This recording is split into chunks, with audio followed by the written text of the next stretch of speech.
नमस्कार, मी Amruta. Talk time मध्ये आपलं स्वागत. आजचा आपला टॉक टाइम आहे तो आहे करिअर टॉक टाइम आणि त्यामध्ये आज आपण बोलणार आहोत पॉझिटिव्ह थिंकिंग याविषयी.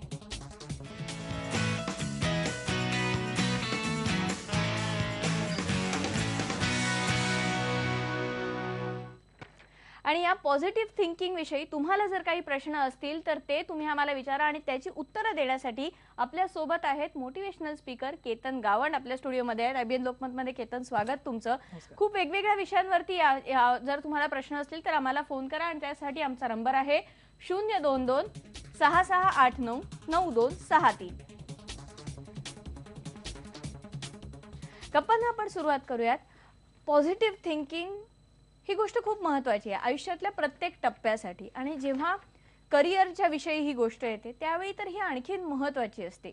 मग सगळ्यात आधी आपण इथपासूनच सुरुवात करूयात की मग करिअरच्या दृष्टीने बोलताना पॉझिटिव्ह थिंकिंग म्हणजे काय?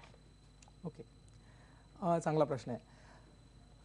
आपण जेव्हा करिअर बद्दल म्हणतो तेव्हा मला असं वाटतं प्रत्येक व्यक्तीची सगळ्यात छोटी अपेक्षा असेल करिअरकडनं तर ती म्हणजे मी यशस्वी झालो पाहिजे, बरोबर.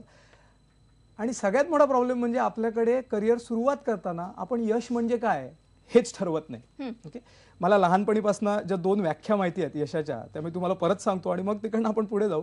पहिली सिंपल डेफिनेशन की यश हा एक प्रवास आहे, म्हणजे हा कुठलाही डेस्टिनेशन नाही आहे. त्यामुळे जाता जाता आपण नेहमी इथे पोचलो तर यशस्वी, तिथे पोचलो तर यशस्वी हा विचार करत असतो. पण त्या प्रवासात आपल्याला जी तयारी करायला पाहिजे तिकडे बऱ्याच वेळा लोकांचं लक्ष नसतं. हा पहिला प्रॉब्लेम. दुसरं, आपण नेहमी यशाबद्दल म्हणतो, आधी इंग्लिशमध्ये सांगतो मराठीत सांगतो की success is not what you get but what you become. Okay, तुम्हाला काय मिळतं ते यश नाहीये, पण तुम्ही काय बनताय ते जास्त महत्वाचं आहे. आणि मला वाटतं आपण जेव्हा करिअरमध्ये पुढे जातो किंवा करिअरमध्ये आपण चाललोय तेव्हा सगळ्यात आधी ह्या गोष्टीकडे लक्ष द्यायला पाहिजे की मला काय मिळतंय ते जास्त महत्वाचं नाही, पण मी जे बनतोय त्याच्याकडे माझं लक्ष आहे का. पण जसं तुम्ही आता म्हणालात की सक्सेसची व्याख्या आपल्याकडे खूप वेगळी असते की एखादी गोष्ट, एखादं पद, एखादी अचीवमेंट ह्याला आपण सक्सेस म्हणतो. पण तसं बघायला गेलं तर मग आपली ही सुरुवात, या जडणघडणीची सुरुवात खूप आधी झालेली असते की 10वी मध्ये इतके टक्के मार्क म्हणजे यश, 12वी मध्ये ह्या कॉलेजला ऍडमिशन म्हणजे यश. ही जी आपली मुळापासून सुरुवात झालेली असते खरं तर हा आपल्या करिअरचा पाया असतो. मग इथपासून आपल्या करिअरसाठीच्या पॉझिटिव्ह थिंकिंगची सुरुवात करायला हवी का? ॲब्सोल्युटली. आता जर मी तुम्हाला माझ्या करिअरचं जर उदाहरण देईन, मी बालमोहनचा आहे, मराठी विद्यामंदिरचा आहे मी, बालमोहन विद्यामंदिरचा. आणि मी 10वी नंतर सायन्सला गेलो, मी BSc केलं, मग MSc केलं. MSc करताना मला जाणवलं की ते ब्युरेट पिपेटमध्ये काय माझं आयुष्य जाऊ शकत नाही, त्या केमिकल्समध्ये मी माझं आयुष्य घालू शकत नाही, म्हणून मी MBA केलं. MBA केल्यावर मी मेडिकल रिप्रेझेंटेटिव्ह झालो, मग मी मार्केटिंगमध्ये आलो आणि अचानक 2008 मध्ये मला कोणीतरी भेटलं, त्यांनी माझ्यातल्या सुप्त गुणांना बघितलं आणि मला सांगितलं की केतन, मला असं वाटतं की तू एक चांगला ट्रेनर होऊ शकतोस सगळं सोडून. वयाच्या 26व्या 27व्या वर्षी कोणीतरी येऊन मला हे सांगतंय की तू आत्तापर्यंत जे काही केलंस त्याला अर्थच नाहीये. मी तुम्हाला हे सगळं का सांगतोय, कारण समोर येणारा रस्ता घ्यावा. ओके, तुम्हाला जे 50 ते 100 मीटरचं तुमच्या लाईटमध्ये दिसतंय तेवढं तुम्ही चालत राहा. पुढचा रस्ता काय आहे ते तुम्हाला माहितीच नाही, तुमची करिअर तुम्हाला कुठे घेऊन जाणार आहे हे खरंच कळत नाही. आपण याविषयी बोलूयात. आपल्याला फोन यायला सुरुवात झाली आहे. सोलापूरहून गणेश काकडे आपल्याला प्रश्न विचारतायत. गणेशजी नमस्कार, प्रश्न विचारा. हॅलो सर, सर्वप्रथम तुम्हाला नमस्कार. नमस्कार. हॅलो सर, जसं थॉमस एडिसन सर जसं पॉझिटिव्ह थिंक करण्याची विचारचेतना होती ना, तसं सर प्रत्येक मुलामध्ये आजकाल येण्यासाठी काय केलं पाहिजे? बरेच सर इंजिनिअरिंग व डिप्लोमाच्या विद्यार्थ्यांना कसं प्रत्येक व्यक्ती आत्मविश्वास गमवते सर. त्याबद्दल आपण अभ्यास करताना वगैरे कसं पॉझिटिव्ह थिंकिंग ठेवलं पाहिजे विषय बॅक राहिल्यावर वगैरे फेल झाल्यावर? ॲब्सोल्युटली. मी तुम्हाला आधी एक छोटीशी व्याख्या सांगतो. असं म्हणतात की तुम्ही सगळ्यात आधी आपलं ध्येय ठरवा आणि त्या ध्येयाच्या दिशेने उडा, शक्य असेल तर उडा. जर उडणं शक्य नसेल तर धावा, धावणं शक्य नसेल तर चाला, चालणं शक्य नसेल तर कमीत कमी सरपटा, पण तुम्ही जे ध्येय ठरवलंय त्याच्या दिशेने रोज कमीत कमी एक पाऊल तरी पुढे चालत राहा. ओके, दुर्दैवाने आपल्या आजूबाजूला एवढ्या गोष्टी चाललेल्या असतात आणि आज आपण म्हणतो की इन्फॉर्मेशन ओव्हरलोड आहे. मुलांना काय करायचं त्याच्यापेक्षा त्यांच्या आजूबाजूला एवढी इन्फॉर्मेशन त्यांच्याकडे येत असते की ते जास्त कन्फ्यूज होतात. मला वाटतं आमच्या करिअरच्या वेळेला एक 10-12 ऑप्शन समोर होते, आज 100 पेक्षा जास्त ऑप्शन्स अवेलेबल आहेत. त्यामुळे जेव्हा तुम्ही ठरवताय तुमचं ध्येय कुठे आहे, रोज तुम्ही फक्त त्याच्या दिशेने थोडे थोडे चाललायत की नाही ह्याच्याकडे लक्ष ठेवा. मला वाटतं ती तुमची सगळ्यात जास्त पॉझिटिव्ह थिंकिंग असेल असं मला वाटतंय. पुढचा प्रश्न आपल्याला आलेला आहे अहमदनगरहून अमोल देशपांडे प्रश्न विचारत आहेत. नमस्कार अमोलजी, प्रश्न विचारा. नमस्कार सर. नमस्कार. सर मला एक विचारायचं होतं की ध्येय गाठण्यासाठी शॉर्टकट नको आहेत, जरा विस्तृत करून सांगा ना मला. ओके, ध्येय गाठण्यासाठी शॉर्टकट नको आहेत. मी आत्ताच तुम्हाला व्याख्या सांगितली की यश म्हणजे तुम्हाला जे मिळतं ते यश नाही आहे, पण तुम्ही काय बनताय ते जास्त यश आहे. एक साधं उदाहरण देतो तुम्हाला. आपण जेव्हा आपली करिअर सुरू करतो तेव्हा आपल्या करिअरमध्ये आपल्या ज्या टेक्निकल स्किल्स आहेत ते जास्त महत्त्वाचे असतात. म्हणजे जर तुम्ही सेल्समध्ये गेलात तर तुम्ही विकतात कसं, तुम्ही जर अकाउंट्समध्ये गेलात तर तुम्ही अकाउंट्स किती चांगल्या प्रकारे मेंटेन करताय, जर तुम्ही वकील झालात तर तुम्ही किती चांगल्या प्रकारे वकिली हँडल करताय. तर तुमच्याकडे येणारा तुमचा मोबदला जवळजवळ 95% तुमचा मोबदला हा तुमच्या टेक्निकल स्किल्सवर अवलंबून असतो आणि बाकीचा 5% हा तुमच्या बिहेवियरल स्किल्सवर अवलंबून असतो. पण जसं तुम्ही तुमच्या करिअरमध्ये पुढे जाता, एक 10 वर्ष 15 वर्षानंतर हा 95% पैसा तुमच्या बिहेवियरल स्किल्समधनं यायला लागतो. म्हणजे तुमची लीडरशिप क्वालिटी तुमच्याकडे किती चांगली आहे, तुमचं कम्युनिकेशन स्किल किती चांगलं आहे, तुम्ही प्लॅनिंग किती चांगल्या प्रकारे करू शकता, तुमची निगोसिएशन स्किल किती चांगली आहे, तुमचं इंटरपर्सनल स्किल किती चांगलं आहे. दुर्दैवाने आपण आपल्या शिक्षण पद्धतीत ह्या सगळ्या गोष्टी डेव्हलप करण्याकडे लक्षच देत नाही आणि त्यामुळे घोकमपट्टी, टेक्निकल एक्सपर्ट आणि पुढे बनायचं काय हे ठरलेलंच नसतं. मुलांना असं वाटतं की इथे ऍडमिशन मिळालं की माझं करिअर झालं, MBA ला ऍडमिशन मिळालं म्हणजे माझी करिअर सेट झाली. पण MBA ला गेल्यानंतर ह्या जर स्किल, ह्या जर कौशल्य जर तुम्ही डेव्हलप केला नसतील तर मला वाटतं कुठेतरी जाऊन तुमची गाडी अडकणार आहे आणि त्यामुळे लॉंग टर्म मध्ये ती ध्येयनिश्चिती असणं फार महत्वाचं आहे असं मला वाटतं. पुढचा प्रश्न नरसिंगपूरहून आपल्याला विचारतायत अमोल मोहिते. नमस्कार, प्रश्न विचारा. नमस्कार सर. नमस्कार. नमस्कार सर. आपण दैनंदिन जीवनामध्ये जीवन जगत असताना ज्यावेळेस आर्थिक अडचणी आल्यानंतर ज्यावेळेस निगेटिव्ह थिंकिंग विचार करतो येतात त्यावेळेस काय करायचं? Very good. फार चांगला प्रश्न आहे. मी नेहमी माझ्या ट्रेनिंगमध्ये ह्याच्याबद्दल बोलतो. मी गेल्या शोमध्ये पण आपल्या ह्याच्याबद्दल बोललेलो की तुमच्या विचारातना तुमचे शब्द येत असतात, शब्दातना तुमची कृती घडते, कृतीवर तुमच्या सवयी अवलंबून असतात. जे जे तुम्ही सारखं सारखं करता त्याच्याच तुम्हाला सवयी होतात, सवयींवर तुमचं व्यक्तिमत्व घडतं आणि व्यक्तिमत्वातूनच तुमचं भविष्य घडत असतं. ओके, त्यामुळे सातत्याने तुम्ही तुमच्या विचारांकडे लक्ष द्यायला पाहिजे की दिवसभरात मला जे विचार येतात ना त्यात निगेटिव्ह विचार जास्त येत आहेत का पॉझिटिव्ह विचार जास्त येत आहेत. ओके, इंग्लिशमध्ये एक म्हण आहे, wherever your focus goes energy flows and result shows. जिकडे तुमचं लक्ष जाणार आहे तिकडेच तुमची ऊर्जा जाणार आहे आणि जिकडे ऊर्जा जाणार तिकडेच तुम्हाला रिझल्ट येणार आहे. दुर्दैवाने आपल्या आजूबाजूच्या येणाऱ्या परिस्थितीतना आपण निगेटिव्ह जास्त विचार करतो आणि त्यामुळे विचार आणि त्यातनं शब्द आणि त्यातनं कृती जास्त निगेटिव्ह होत जाते. पण जसं ह्यांनी आता विचारलं की आर्थिक अडचण असेल, थोडा काही आर्थिक फटका बसला कुठे, त्यातून जर समजा नैराश्य आलं तर पुढे काय करायचं, त्यावेळी कसं स्वतःला सावरायचं किंवा मला मदत हवी आहे हे स्वीकारायचं कसं? मदत हवी आहे आणि ती मदत मागता येणं फार महत्वाचं आहे. म्हणजे मी म्हणतो की प्रत्येकाला मदतीची गरज असते पण मदत मागता येत नाही. लोकांचं खूप मोठं न्यूनगंड असतं की मी ह्याला जाऊन कसं मागू, ह्यांच्याकडे जाऊन ह्याची मदत कशी मागू. आणि माझा जेवढा अनुभव आहे मी बघितलंय की भारतात म्हणा किंवा भारताच्या बाहेर म्हणा जे यशस्वी लोक आहेत त्यांनी खूप मोठी करिअर अगदी शून्यातनं निर्माण केलं ना, त्यांच्या पुढे सगळ्यात जास्त आर्थिक अडचणी होत्या तेव्हाच त्यांनी केलं.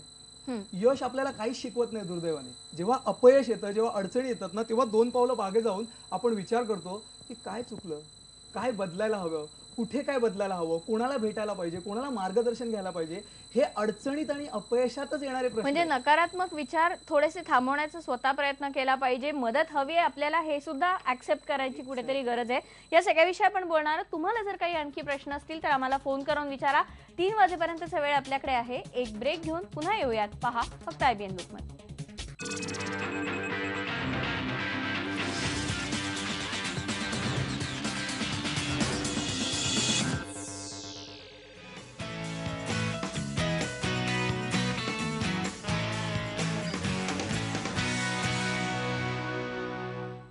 ब्रेक नंतर तुमचं स्वागत. पॉझिटिव्ह थिंकिंग विषयी आपण बोलतोय. सिद्धांत रेड्डी यांचा फोन आलेला आहे पुण्याहून. नमस्कार, प्रश्न विचारा.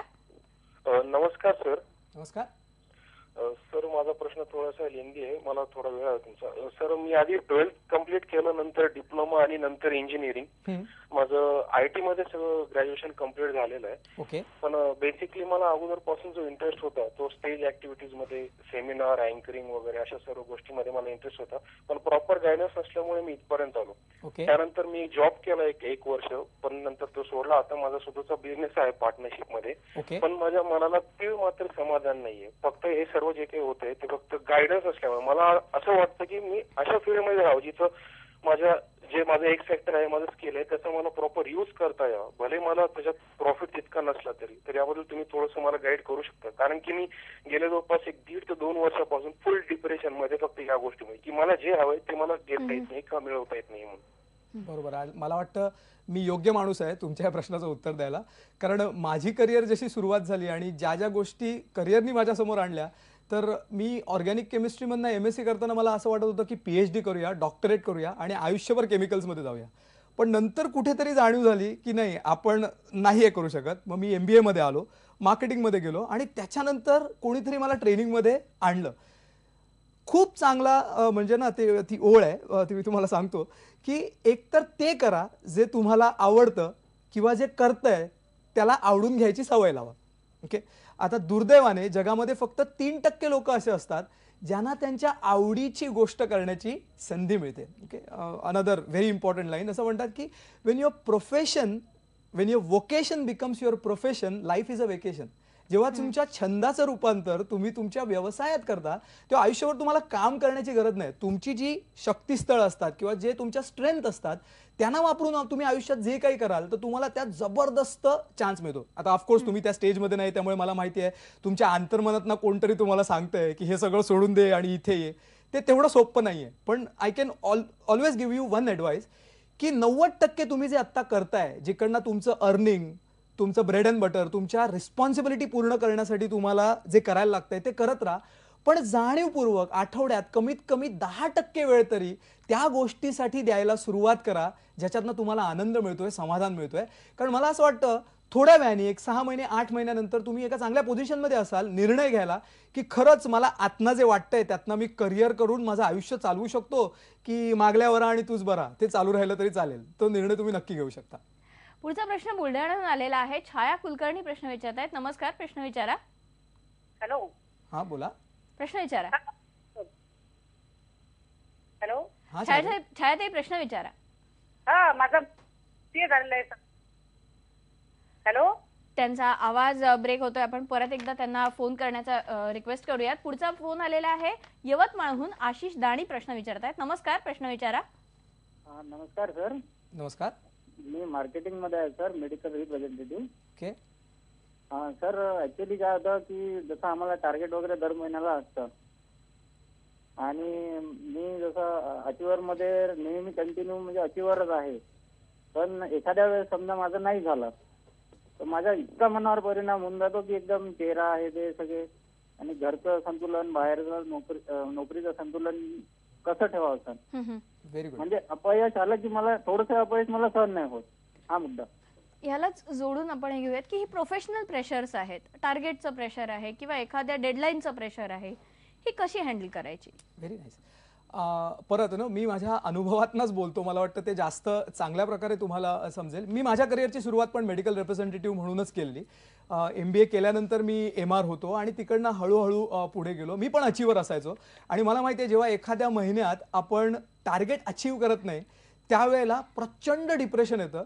कारण आपलं माइंड आहे ना ते आता माझी नोकरीमध्ये काय होणार, मग माझी करिअरच कुठे जाणार, आणि मग कितीतरी आपल्याकडे मराठीत फार चांगली म्हण आहे, मन चिंती ते वैरी न चिंती. आपण जेवढा वाईट विचार स्वतःबद्दल करतो मला वाटतं आपला वैरी पण आपल्याबद्दल करत नाही, आणि आपण त्या पूर्ण चेन ऑफ थॉट्समध्ये जाऊन आयुष्यातल्या सगळ्या डिप्रेशनमध्ये यायला लागतो. आयुष्यात सगळ्यात महत्वाचं काय, जसं मी सुरुवातीला म्हटलं, यश म्हणजे काय, तुम्हाला काय मिळतं ते यश नाही, पण तुम्ही काय बनताय ते यश आहे. ज्यावेळी हे टार्गेट होत नाही ना त्याच वेळी खरं तर सेल्फ इंट्रोस्पेक्शन करण्याची वेळ असते की चुकतंय कुठे बाबा, कुठे कमी पडतोय, कोणत्या बाबतीत मी कमी पडतोय. म्हणजे मी मगाशीच आमचं बोलणं चाललेलं की आयुष्यात यशस्वी होण्यासाठी तुम्ही पॉईंट A ला उभे आहात, तुम्हाला पॉईंट B ला जायचं, त्याच्या 4 गोष्टींची गरज असते. नॉलेज, ॲटिट्यूड, स्किल आणि हॅबिट. म्हणजे ज्ञान, दृष्टिकोन, कौशल्य आणि चांगल्या सवयी ह्याची गरज असते. मला वाटतं जेव्हा आपण ते टार्गेट अचीव्ह करत नाही ना, तेव्हा ह्या 4 पैकी कुठेतरी आपला प्रॉब्लेम असतो. पण आपण त्याच्याकडे लक्ष देत नाही की मी कमी कुठे पडतोय. आपण त्या अपयशाला एवढं मनाला लावून घेतो आणि मग नको ते प्रॉब्लेम आपल्या मनामध्ये चालू करतो आणि मला वाटतं तिकडनं तो सगळा प्रॉब्लेम सुरू होतो. त्यामुळे त्याच्यातनं बाहेर या, वेळ मिळेल तेव्हा आत्मपरीक्षण करा, तो तुम्हाला योग्य मार्ग दाखवेल असं मला वाटतं. ग्रेट. तुम्हालाही असेच काही प्रश्न असतील तर फोन करा, प्रश्न विचारा. अजूनही थोडासा वेळ आहे आपल्याकडे. एक ब्रेक घेऊन परत येऊया. पहा फक्त IBN लोकमत.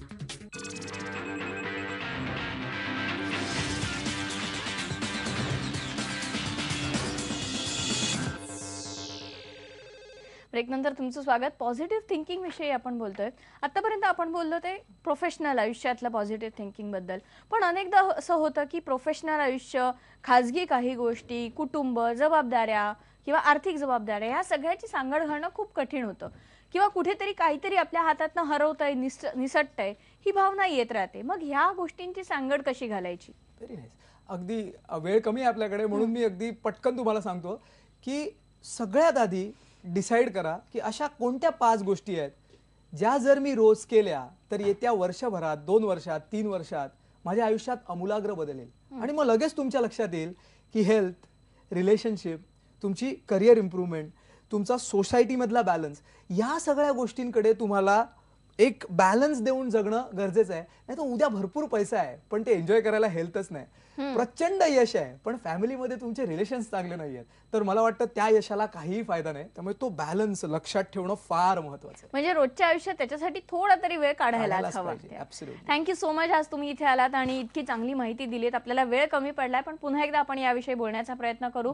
तुम्हालाही काही प्रश्न असतील तर ते आपण पुढच्या वेळी सोडवण्याचा प्रयत्न करूयात. आता इथेच थांबूयात. पहा फक्त IBN लोकमत.